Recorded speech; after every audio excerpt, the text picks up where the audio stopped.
అమ్మవారికి ఏది ఇష్టం లేదో తెలుసా అండి? లేదు అనే మాట ఆవిడకి ఇష్టమే లేదు.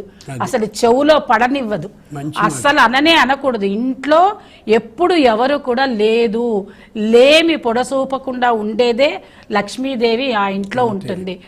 మనకి అంత చక్కగా ఆవిడ అన్నీ ఇస్తానన్నప్పుడు ఈ బంగారం ఎందుకండి? అసలు ఈ బంగారం మాట ఎవరు తీసుకొచ్చారో కానీ రూపు కొనుక్కోవాలి, ఆవిడకి నగలు వేయాలి, ఆ షాపుల చుట్టూ తిరగాలి, ఎవరు చెప్పారో ఇవన్నీ, ఏ వ్యాపారస్తులు చెప్పారో తెలియదు కానీ దాన్ని ప్రచారం మాత్రం విపరీతంగా చేస్తున్నారు. తెల్లారేపాటికి పూజలు మొదలు పెట్టండి. ఇందాక గురువుగారు చెప్తుంటే నాకు అదే అనిపించింది. 8వ గంట కల్లా మొదలెట్టాలట, అయిపోవడం కాదు. 8 కల్లా మొదలెట్టాలంటే ఆవిడ ఏమైపోవాలంటే ఆ స్త్రీమూర్తి. అసలు అట్లాంటివి ఏమీ లేదండి. హాయిగా చక్కగా మీరు అన్నీ సమకూర్చుకుని అలా చెప్తే ఏం చేస్తున్నారో తెలుసా గురువుగారు? ఏముండదు, స్నానం చేసేసి వచ్చి ఒక నైటీ ధరించి